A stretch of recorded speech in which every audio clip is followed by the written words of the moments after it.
So in order to do calculations based on chemical reactions, those reactions must be balanced.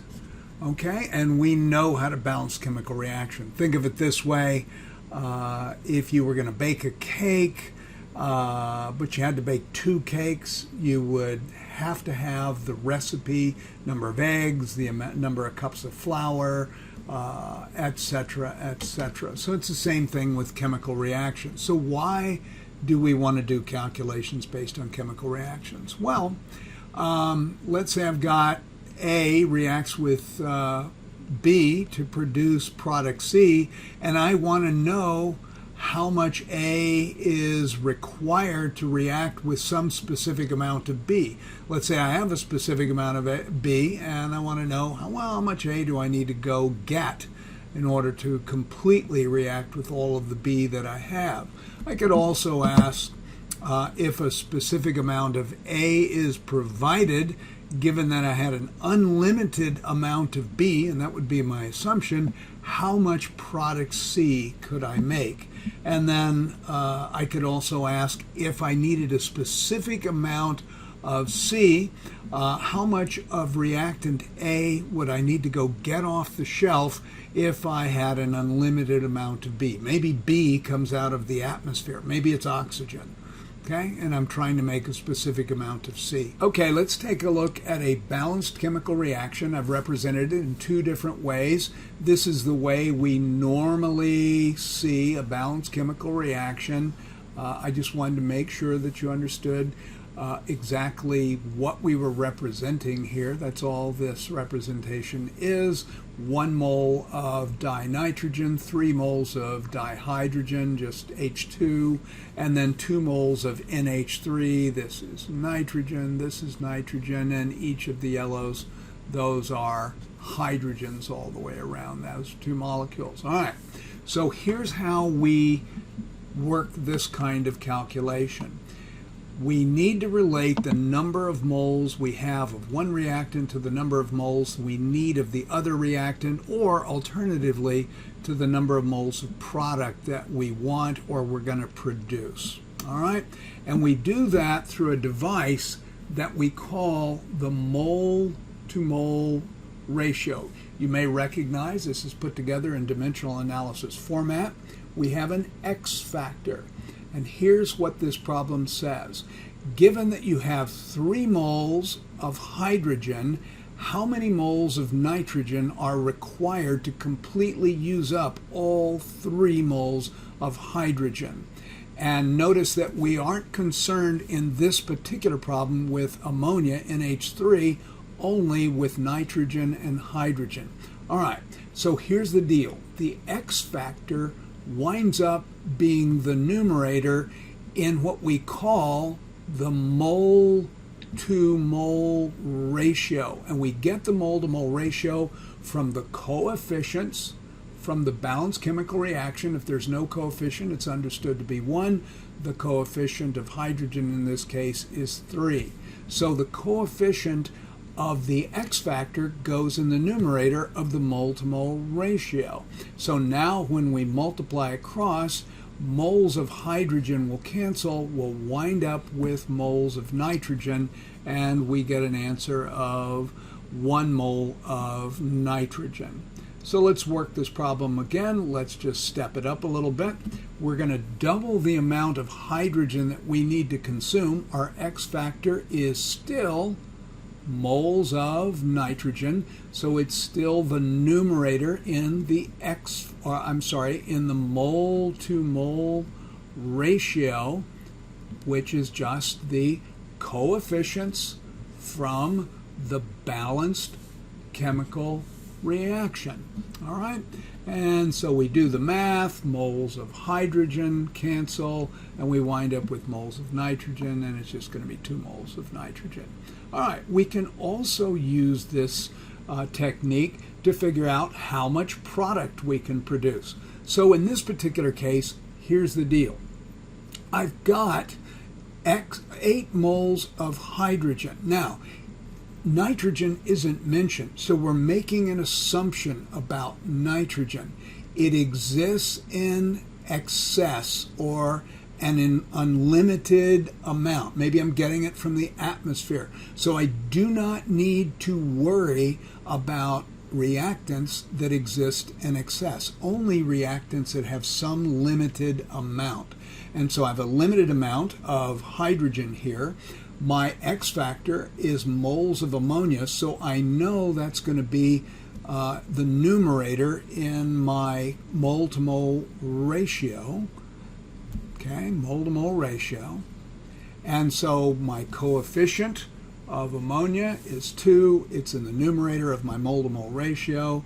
Moles of hydrogen will cancel, and 8 times 2 divided by 3, and I'll get 5.333 moles of ammonia that I can produce if I have 8 moles of hydrogen and an excess or unlimited amount of nitrogen. Let's do one more of these.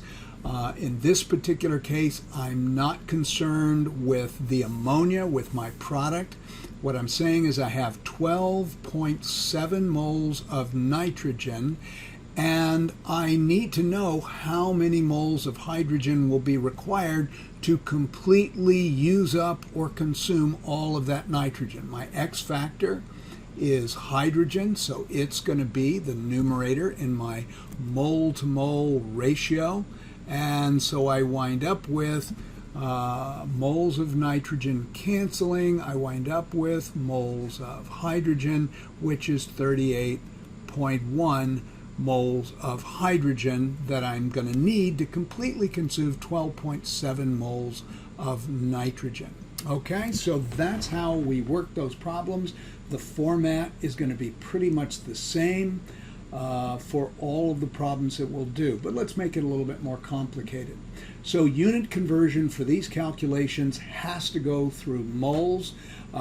You can do it with mass ratios. It's trust me, you don't want to. You would much rather go through moles. So in every single case, if we're given grams, we're going to convert it to moles. How do you convert grams to moles? You know this from empirical formula determination. You divide by the molar mass. So here we go. In order to use a balanced chemical equation to calculate the amount of product or reactants, we have to convert grams to moles. We have to convert grams to moles. We have to convert grams to moles. And finally, you may have to convert moles back to grams. So we're going to work on several of those problems. All right. So here's a famous reaction. This is the reaction that is used in space vehicles to consume the buildup of carbon dioxide from the exhalation of human beings. And this is called a CO2 scrubber. We use lithium hydroxide. Now, the first thing you have to remember is that your reaction must be balanced. And this one is not balanced yet. You've got 1 lithium and 2 lithiums over here on the product side. So we need to go ahead and balance this reaction, and now we're balanced. Okay? All right. So the question is, how many moles of lithium hydroxide would be required to produce 2 moles of lithium carbonate? That's what this compound is. This, how many moles is our X factor. So our X factor is X moles of lithium hydroxide. That's always the how many, how much, etc. So X moles of lithium hydroxide, and what goes on the other side of the equal sign, the other stuff, and the other stuff in this case is 2 moles of lithium carbonate. So we're going to put 2 moles of lithium carbonate. Now, my X factor is lithium hydroxide, so when I put together my mole to mole ratio, all I have to do is go up, see the coefficient of lithium hydroxide. It's in moles, so that's going to be 2 moles of lithium hydroxide. The other stuff, the coefficient of the lithium carbonate, is understood to be 1, so it'll be 1 mole of lithium carbonate. And then I do the math. The lithium carbonate's going to cancel. 2 times 2 divided by 1 gives me 4 moles of lithium hydroxide. Okay? That will be required to produce lithium carbonate. Notice that CO2 is not a factor in this. It's considered to have more than I could possibly need, an unlimited or excess amount. In this particular case, the how many moles of carbon dioxide is the X factor, so that's going to be X moles of CO2 equal to what I need to completely react with 8 moles of lithium hydroxide. That's the other stuff. So that goes right here, 8 moles of lithium hydroxide. Notice that we're not concerned about water. We're not concerned about the lithium carbonate. My X factor is moles of CO2. My coefficient for CO2 is understood to be 1. So it'll be 1 mole of CO2 and then 2 moles of lithium hydroxide down here. Why do I have to have 2 in the denominator? Because my coefficient of lithium hydroxide is 2. When I do the math, moles of lithium hydroxide canceled. I get 8 times 1 divided by 2 gives me 4 moles of CO2. And that is how much CO2 would be required to completely consume 8 moles of lithium hydroxide. And it's a 2-to-1 ratio, so that makes perfect sense. All right, so this one's a little bit more difficult. Why? Because we're given 18 grams of CO2 and the X factor is how many grams of lithium hydroxide. So that's our X factor. So this is a more complicated problem because we're given grams and we're asked for grams. And they all work the same way. So this is going to be how many grams of lithium hydroxide equals 18.0 grams of CO2. Okay? Now the first thing I have to do is I have to convert grams to moles. All right, that's step 1. How do I do that?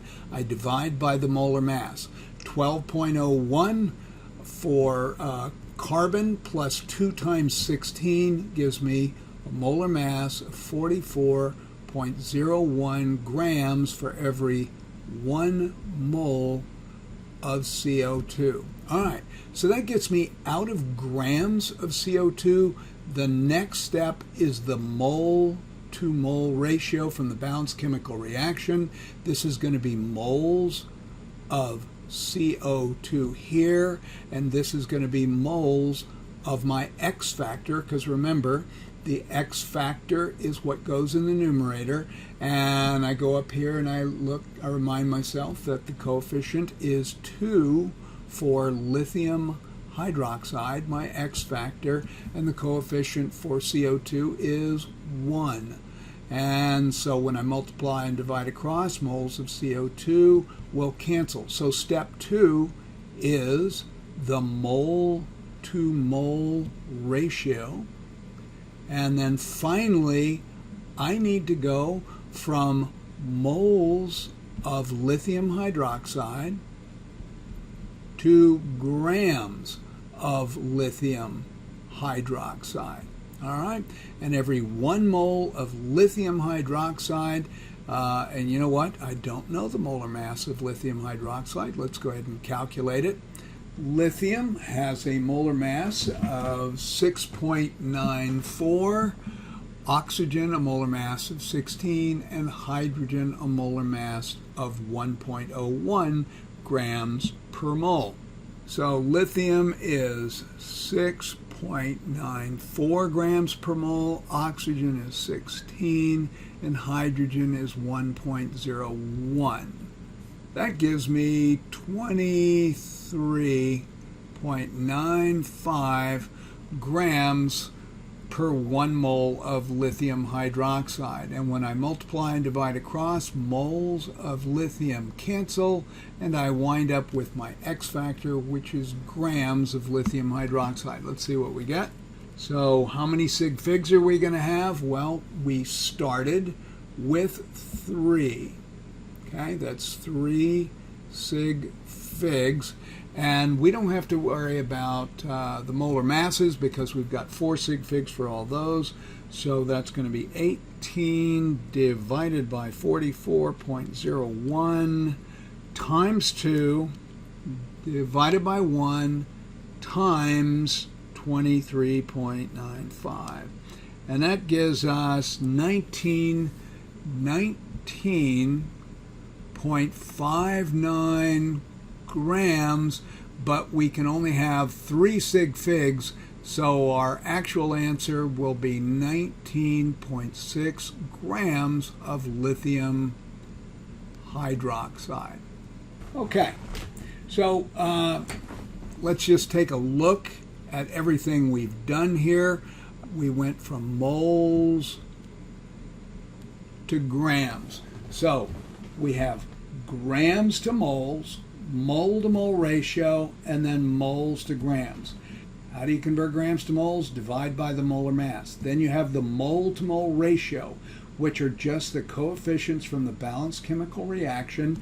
Your X factor, which in this case is lithium hydroxide, is 2. I don't know where my 2 went, but there it is 2. So that's why we have a 2 here. Coefficient of carbon dioxide is 1, and then we multiply by the molar mass to convert moles to grams. So moles to grams multiplied by the molar mass. Moles to grams multiplied by the molar mass. Grams to moles divide by the molar mass. And then the coefficients from the balanced chemical reaction are where the mole to mole ratio comes from. There's my 2. All right, so let's work this little problem. For the following reaction, calcium plus 2 moles of water make calcium hydroxide and hydrogen gas. And it's asking how many moles of H2 are formed from the reaction of 6 moles of H2O. Here's the deal. You're given moles and you're asked for moles. Your X factor is moles. And you are given moles of water. So there's no need to convert grams to moles. You don't need Avogadro's number. It's just a one-step conversion using the mole to mole ratio. We'll just check and see if this is balanced. I've got 1 calcium. 2 times 2 is 4 hydrogens. I have 2 times 1 is 2 hydrogens plus 2. 2 times 1 is 2 oxygens. 2 times 1 is 2 oxygens. So I'm balanced. I've obeyed the law of conservation of mass. So the rest is simple. How many moles of H2? And equals. And we have 6 moles of water. And now our mole to mole ratio, and moles of H2 go in the numerator because it's our X factor. Moles of water in the denominator. So let's just go find our coefficients. For water, the coefficient is 2. For hydrogen, the coefficient is understood to be 1. So this is 6 times 1. And divided by 2 moles of water, so that's going to cancel. So that gives us 3 moles of H2 that'll be produced from 6 moles of water and an excess amount of calcium. So don't get fooled by this kind of problem, which just gives you moles and asks for moles. It's a one-step calculation. I think this is the last problem we'll do in this video. Let's go ahead and see how this works. All right. So first things first, is this reaction balanced? Yes, it is. Okay. Calcium carbide, this compound right here, reacts with water to produce acetylene. This compound right here, just so you know what it looks like, you've got a triple bond between the carbons, and that's acetylene. And that's just an aside. You don't really need to worry about that. Production of 26 grams of this. So you've got 26 grams of this stuff over here requires the consumption of X grams of water. So there's your X factor right there. So this is X grams. So this is going to be a gram to gram conversion. So you're going to have to convert grams to moles. You need a mole to mole ratio, and then you have to convert moles back to grams. So my X factor is X grams of H2O equal sign. What goes on the other side? The 26 grams of the other stuff, which is the acetylene, C2H2. The first step in this problem is to convert grams to moles. How do I do that? I divide by the molar mass. So this is going to be 2 times 12.01 plus 2 times 1.01. And that gives me 26.04 grams for every 1 mole of C2H2. When I multiply and divide across the 26 grams of C2H2 cancels, and I wind up with moles. Next, this is the mole to mole ratio. Okay? And let's take a look at that. We've got moles of C2H2 in the denominator and moles of H2O in the numerator. Let's go find our coefficients. Coefficient of water is 2. The coefficient of C2H2 is understood to be 1. That's a little crooked, but it's a 1.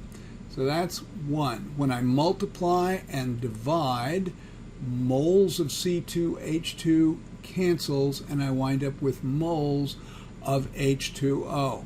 Last step, I need to go from moles of H2O to grams of H2O. Now, I will tell you this. Water is going to, we do most of our chemistry in this course in water. You need the molar mass of water, and rather than have to figure it out each time, it's really handy if you just know it, because it's so easy, and we've worked with it before. It's 2 times 1.01 plus 16, and that is just 18.02 grams per 1 mole for water. That's the molar mass of water. When I multiply across and divide, moles of water cancel, and I wind up with grams of water. That's my X factor. So let's see what we've got. So we've got 26 times 1 divided by 26.04 times 2 divided by 1 times 18.02, which gives us 35.98 grams of H2O. Is that my final answer? No, because when I look at what I started with, I only had 2 significant figures here, so my answer has to be 36 grams of H2O. I can only report my answer to 2 significant figures. And by the way, this last step was moles to grams. So let me just go through that. This is called a gram to gram stoichiometry problem.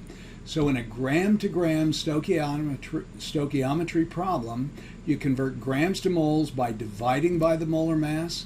You have the mole to mole ratio. Just remember, whatever your X factor is, That coefficient goes in the numerator, mole to mole ratio, and then finally moles to grams, and you multiply by the molar mass and make sure that you report your answer to the correct number of significant figures. All right.